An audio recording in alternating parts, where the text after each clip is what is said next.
문제가 되는 거는 여러 사례라는 거죠. 계속 나오니까 왜 이렇게 될 수밖에 없는 거자 이렇게 의문이 나오고 그리고 이제 대선 캠프 때 고생했던 사람들이다라고 해명을 하고 있는데 대선 캠프 때 고생을 한 사람들은 많거든요. 근데 많죠. 그들이 다 대통령실 들어갈 수 있는 것도 아니고 대부분 못 들어갔죠. 심지어 이들보다 더 많이 여러 차례 선거를 거쳤던 당직자들이라든가 이런 사람들도 못 들어가는데 어떻게 이렇게 들어갈 수 있느냐 이런 부분이 이제 문제가 되는 거죠. 저는 채용 절차의 문제라기보다는 채용 결과에 대한 책임을 져야 되는데 이 결과가 왜 이렇게 나오지? 예, 이런 의문이라고 봐요. 그 김수현 평론가가 했던 얘기 마지막에 나왔던 그 얘기 있잖아요. 대선 캠프에서 훨씬 더 고생을 많이 했던 여의도 출신, 뭐 보좌관 출신들은 많이 못 들어갔다는 얘기. 근데 사실은 인수위 짤 때 대통령 짤 때 이 얘기 많았잖아요. 여의도가 부글부글한다. 실제 그렇습니까? 이제 기본적으로 김태현의 정치쇼.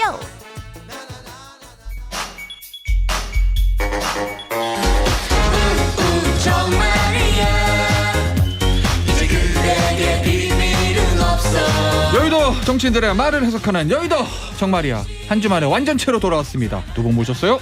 정치 거기서 안윤상 거기서 김수민 시사평론가 피처링. 오늘은 좀 없네. 없을 수도 있습니다. 네, 오늘 없을 수도 있습니다. 아이템상 네, 보시면 되고 제 오른쪽에는 김태현 최애 정치부 기사 서울신문 손지은 기자 나오셨어요. 안녕하세요. 네, 안녕하세요. 손지은입니다. 이수연님께서 손지은 기자님 머리 예쁘게 자르셨네요. 지난 한 주 못 뵀는데 다시 뵈니 반가요. 김수민 평론가님 오늘도 기대할게요.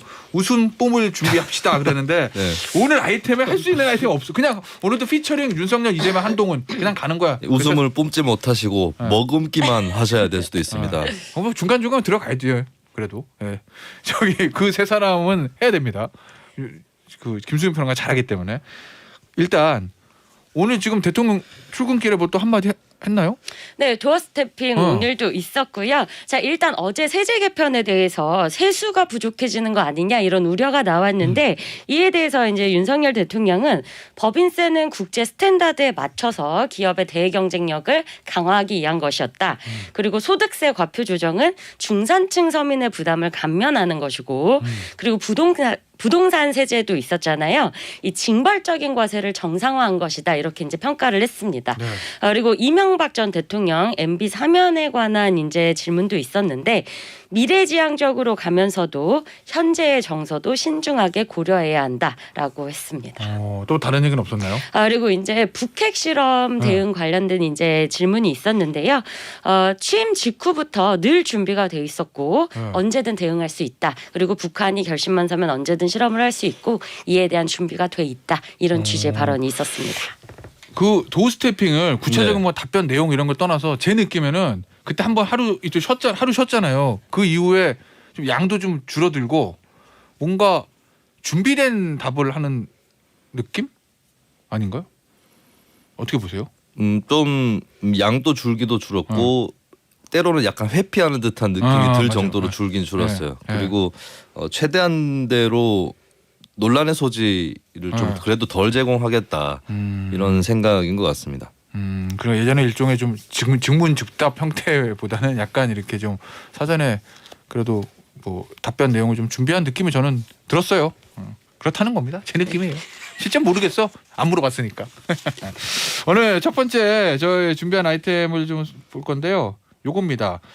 여야 교섭단체 대표 연설이에요. 그저께 박홍근 민주당 원내대표, 어제 권성동 국민의힘 원내대표 연설이 있었는데 그거 좀 잠깐 들어보고 올게요. 문재인 정부 5년 내내 정치가 경제의 발목을 잡았습니다.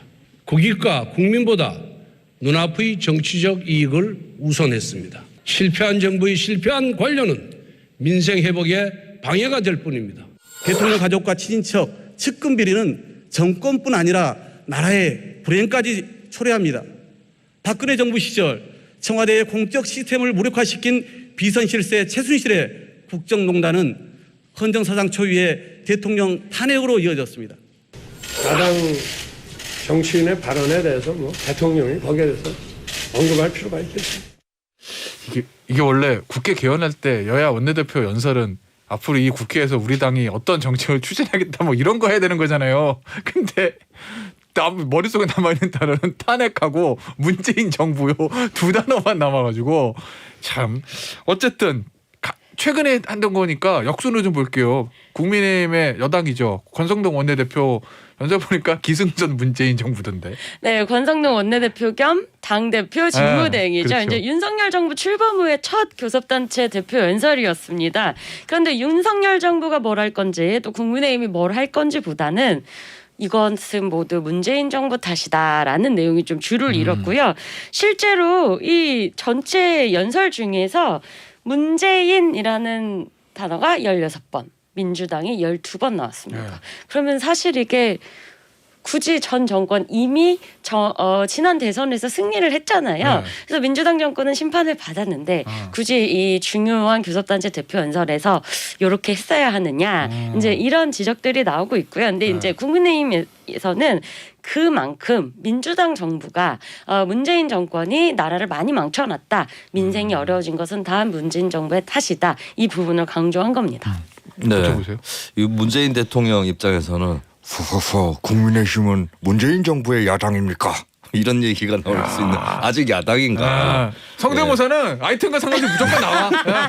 문 대통령 말고도 국민들도 좀 그렇게 생각을 할 사람들이 많이 있었을 거고 이게 자칫 속보인다는 말을 들을 수 있는 게 속보인다? 윤석열 대통령 국정수행 지지율이 최근에 이제 하락 국면이었잖아요. 이거를 반전시키는 카드로 야 그렇다고 민주당 지지할래? 민주당 치는 사람은 그래도 윤 대통령으로 집결해라 라고 말하는 것 같은 연설이었거든요. 어차피 글로 안 갈 거잖아 이런 거구나. 근데 그런 속내를 대놓고 드러낼 때 국민들도 싫어하게 마련이고 대통령 지지율이라는 게 이게 선거가 가까울 때랑 멀리 있을 때가 좀 달라요. 오 그래요? 선거가 가까워져 오면 국민들이 상대평가의 의미로 대통령 지지율을 올려줄 수도 있습니다. 근데 그렇겠구나. 선거가 지금 멀어요. 지방선거 끝난 지 직후고 사실 윤 대통령 지지율이 떨어진 주요 요인 중에 하나가 지방선거가 국민의힘의 승리로 끝났기 때문에 절대평가의 의미로 돌아선 거예요. 사람들이. 예, 그러면서 선거에서 찍을 사람조차도 일단은 좀 혼내줘야겠다 해서 떨어뜨린 거거든요. 그렇다면 이 상태를 벗어나는 방법은 민주당이나 문재인 정부에 대한 비판이 아니라 스스로 스스로 뭔가를 하려고 하는 걸 보여줘야 된다라고 하는 건데 사실 권성동 원내대표도 그렇고 국민의힘 대다수 정치인도 그렇고 어제도 문재인 정부와 민주당 욕할 거고 내일 또 욕할 거란 말이죠. 그런데 굳이 원내대표 연설에서 이렇게 했어야 됐냐 이 지적은 좀 할 수 있을 것 같습니다. 집권 여당으로서 뭘 해야 될 것이다 앞으로 할 일 뭐 이런 오히려 권성동 원내대표 연설에서 문재인이라는 글자가 한 번도 안 나왔다면 그게 뉴스가 됐을 거예요. 그런 것도 한번 노려볼 법한데 아쉬운 연설이었다고 봅니다. 자 그러면 이제 그저께로 가볼게요. 민주당 박건구 원내대표. 박건구 원내대표의 연설에서 남는 단어는 탄핵 한 두 글자밖에 없어요. 네. 그럼 왜 탄핵 얘기를? 아니 이게 사실은 탄핵을 추진하겠습니다. 이것도 아니고 과거에 박근혜 탄핵이 있었습니다. 어쨌든 팩트를 얘기한 거잖아요. 근데 굳이 이 탄핵이라는 단어 왜 꺼냈을까 지금? 그러니까 보수층 일부에서 지금 대통령 지지 대열에서 이탈을 하고 있는 분위기가 있잖아요. 이 분위기는 이제 야 옛날에 비선 논란 생각 안 나? 그렇게 될래? 라고 하는 경고의 메시지예요. 보수층이 이제 그렇게 보수층도 그런 생각을 갖고 있으니까 뭐 탄핵을 해야 된다 이런 게 아니라 이제 잘못하면 그렇게 될 수도 있다. 그런 전철을 밟지 마라 이런 뜻이죠. 근데 문제는 민주당이 탄핵 얘기를 해버리면 어떻게 되느냐. 국민은 탄핵을 걱정하는 건데 민주당은 탄핵을 마치 기도하는 것 같은 저주하는 듯한 그런 느낌을 준단 말이죠. 그렇다면은 이 박홍구 원내대표 굳이 그리고 게다가 뭐 평의원도 아니고 원내대표 입장에서 탄핵이라는 말을 뭐 탄핵시키겠다는 말은 아니었다 할지라도 그 단어 자체를 언급할 필요가 있느냐. 여기서도 좀 저는 전략적인 미스가 나왔다. 지금 국민의힘 일각에서는 대통령 지지율이 반등하면 박홍구 원내대표 덕분인 거다. 이런 얘기가 나오고 있습니다. 실제 국민의힘 분위기는 어때요? 근데 그날 보니까 조용하더라고요. 원래 야 그만해 뭐 이런 거 하잖아요 의원들이 무슨 탄핵이야 이런 거 근데 조용하게 듣고 있던데. 그러니까 박홍근 원내대표 연설도 그렇고 권성동 대행 원설도 그렇고 조용했죠. 민주당에서 어제 뭐 고소 안 나왔어요? 민주당도? 그러니까 이게 다 그만큼 별로 이렇게 지금 힘을 받는 연설이 아니었다. 이제 이렇게 볼 수 있습니다. 그러니까 지금 무슨 얘기를 하든 잘 안 들어오는 그런 딱 시점이거든요. 그리고 양 원내대표가 다 민생을 외쳤지만 원구성은 되지 않았고 이게 그 부부 관계랑 좀 비슷해 보이는 게 이제 노인 정도 되면 부부 싸움이 줄어든다고 하잖아요. 근데 그게 그 이유 중에 하나가 이런 설이 있더라고요. 이게 뭐 이게 과학적인 얘기인데 뭐 주파수, 목소리 주파수 이런 것들 때문에 네. 안 거슬리게 된다는 거예요. 나쁜 아. 얘기를 해도 안 거슬리게 된다. 네. 지금 여야관계도 원내대표 연설에 대해서 네. 그 청중 뭐 그 듣고 있는 의석 쪽에서 항의가 안 나오는 것도 약간 그런 게 있는 거 아닌가. 늘 하던 욕이기 때문에 서로 간에. 뭐라는 거야? 또 시작했네 이거구나. 예. 그리고 이제 어제 윤석열 대통령이 박홍근 원내대표 연설에 대해서 이제 평가를 했잖아요. 이제 평가라기보다는 탄핵 관련된 이 발언에 대해서 의견을 물었더니 야당 정치인의 발언에 대해서 대통령이 언급할 필요가 있겠느냐. 이걸 갖고 이제 박홍근 원내대표는 야당의 원내대표를 이제 나부랭이 취급을 한다 이렇게 반박을 했죠. 그러니까 이게 야당 그러니까 평의원은 아니잖아요. 이제 어떻게 보면은 국정의 파트너고 협치의 대상인데 이게 좀 그냥 조금 더 기술적으로 뭐 어떤 우려하시는지 알겠습니다라든지 이렇게 넘어갔어도 되는데 그래서 마치 지금 7월도 다 끝나가는데 이 윤석열 대통령이 했던 어디 보통 이제 선거 때 상대 후보가 뭐라고 했는데 어떻게 생각하세요? 하면은 그걸 뭐 일일이 상대 후보 발언에 반응을 합니까? 어떤 요런 결의 발언이 아니었나. 그래서 조금 양당 모두 왜 아직도 3월을 살고 있는지 지금 7월이 다 끝나가는데 네. 좀 정체돼 있다 이런 느낌을 그러네. 받았습니다. 이 윤석열 대통령 이게 워딩만 봤을 때는 좀 헷갈리는데 아마 이제 선의로 해석을 하면 뭐 야당이라는 것이 대통령 비판을 하는 당이고 또 하다 보면 세게 하기 마련인데 거기에 대해서 굳이 뭐 이 가타부터 언급할 필요는 없다 이런 의도였을 것 같은데 근데 워딩만 보면은 야당이라 가지고 굳이 뭐 상대해줄 필요가 없다 이렇게도 들릴 해석이 수도 있으니. 네, 그래서 윤 대통령도 말을 할 때 이제 그게 활자화가 됐을 때 어떤 인상과 뉘앙스를 주는지 이런 부분에 대한 계산은 좀 필요해 보입니다. 조금 더 약간 정치인 같은 소위 말하는 PC에 충실한 화법이 좀 필요하다 뭐 이런 것 같네요. 알겠습니다. 대통령실 인사 얘기 좀 해볼게요. 야 근데 사적 채용 논란 뭐 대통령실하고 국민의힘에서는 절대 아니다 뭐 엽관제지 뭐 이런 얘기도 하는데 어쨌든 급수별로 다 있어. 9급, 7급, 6급 뭐 지금 계속 논란이 나오는 거잖아요. 근데 대통령실 아까 제가 말씀드렸듯이 어느 정권에서나 대통령실은 공개 채용이 아니라 추천 채용을 해왔다. 자질과 역량이 검증된 인사들이다. 이렇게 얘기하던데 어떻게 보세요, 손 기자는? 네, 일단 이게 우리가 이제 보통 코드 인사라고 하잖아요. 고위공직자인 경우에는. 근데 사실 코드라는 건 중요하죠. 이제 그 인사권자와 어떤 가치, 철학, 그다음에 지향하는 바, 어떤 나라를 만들 것인지가 일치하는 그렇죠. 이런 코드가 맞는 사람을 인사하면 되는데 약간 이상한 코드.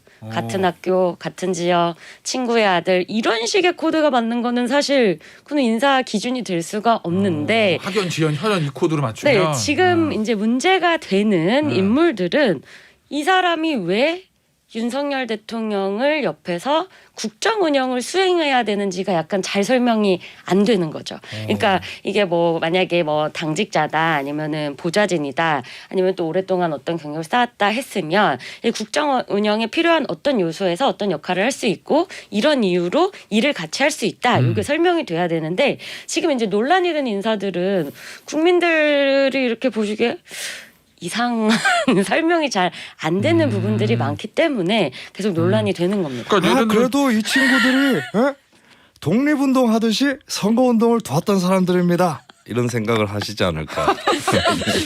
이런 건가? 예를 들면 네. 지금 보세요. 안정권 유튜브 안정권 씨 누나가 7급, 강원도에 있는 황 사장 네. 아들이 이제 9급, 저 주기환 전 광주시장 후보 아들이 6급, 그다음에 이제 코베너 콘텐츠 직원도 한 2명 들어와 있다고 하는데 이런 거예요. 예를 들면 주진우 법률비서관에 대해서 누구보다도 윤 대통령이랑 가까운 사람인데 법률비서관 간 거에 대해서 사적 채용 얘기 안 하잖아요. 그렇죠. 둘의 만남부터가 공적인 인연이었고 네. 공적 업무를 수행하면서 앞으로 일을 같이 하겠다. 이게 설명이 명확하니까요. 그리고 그 자리에 갈 만한 능력을 갖춘 사람이니까. 네. 근데 이제 지금 그러면은 약간 뭐 언론에서도 얘기를 나오는 게 지인의 아들 요거를 채용해서 그러는 거예요? 아니면은 야 지인 아들 다 좋아 친아들 쓸 수 있죠. 근데 그 자리에 갈 만한 능력을 갖춘 게 맞아? 요거 때문인 거예요? 전자예요, 후자예요? 이 그 얼마나 능력을 갖췄느냐에 대해서는 대통령실은 충분한 이제 역량을 갖췄다라는 거죠. 그리고 그 부분에 대해서는 아직 이제 저희가 정확하게 판단을 할 수는 없다고 봅니다. 이제 어떤 이제 만약에 부적절한 행위를 했거나 뭐 안정 그 유튜버의 누나 같은 경우에는 뭐 이제 부적절한 내용들이 나왔으니까 문제가 될 수 있었지만 그렇지만 아버지가 아니었다면은 알 수 없는 사이였다라는 거는 좀 국민들이 공정하지 않다라고 생각할 수 있죠. 이게 하나하나만 뜯어보면 예를 들어 누군가의 아들이란 이유로 들어가면 안 된다 이렇게 얘기할 수는 없는 거잖아요. 그렇죠. 하나하나만 뜯어보면. 그리고 이들이 나름 능력이 있다라고 하는 거는 일단은 인사권을 가진 사람의 말을 어느 정도 뭐 인정해 줄 필요는 있다고 봐요. 근데 문제가 되는 거는 여러 사례라는 거죠.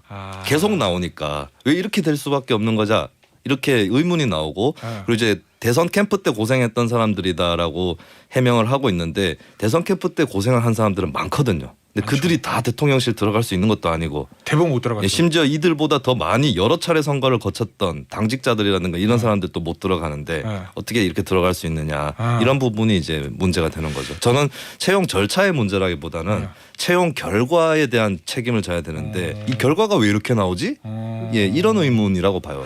그 김수현 평론가가 했던 얘기 마지막에 나왔던 그 얘기 있잖아요. 대선 캠프에서 훨씬 더 고생을 많이 했던 여의도 출신, 뭐 보좌관 출신들은 많이 못 들어갔다는 얘기. 근데 사실은 인수위 짤 때 대통령 짤 때 이 얘기 많았잖아요. 여의도가 부글부글한다. 실제 그렇습니까? 이제 기본적으로 윤석열 대통령이 이제 정치를 하겠다라고 했을 때부터 사실 인재풀이 충분하지 않았죠. 뭐 아무래도 그리고 이제 예비 경선, 경선, 그다음에 진짜 선거 치르고 인수위 기간 이게 단계별로 이렇게 쭉쭉 되는데 일단 이 공당의 이 대선 후보로서 선거를 치렀으면은 어느 순간에 이게 아주 잘 짜여져서 공조직의 선거, 공조직의 사람풀을 쓰는 걸로 자연스럽게 이렇게 전환이 됐어야 됩니다. 그 당에 이제 선거 오래 치렀던 사무처 의원이나 보좌관들 들어가서 사무처 보좌의원 그리고 이제 공당의 어떤 그런 채용 절차 이런 이제 인재풀을 딱 하는 요 절차를 따랐어야 되는데 이제 기억을 되돌려 보시면 선대위가 붕괴됐었고 뭐 여러 이제 분란이 있으면 이런 과정들이 제대로 잘 안 됐던 겁니다. 그래서 이제 그리고 특히 당 사무처 같은 경우에는 이게 이 개인이 내가 뭐 용산 대통령실 경험이 있다 이거 뭐 개인적으로 엄청난 커리어가 될 수 있지만 이 한 정당의 능력을 전체적으로 키우는 어떤 과정이거든요. 그러니까 예전에도 보면은 이 사무처 당직자들을 계속 로테이션으로 청와대에 파견하고 또 와서 당에서 이 국정 운영했던 경험을 계속 섞어서 그렇게 해서 또 다시 수권 정당으로서 능력을 키우는 건데 이제 이런 게 제대로 되고 있느냐.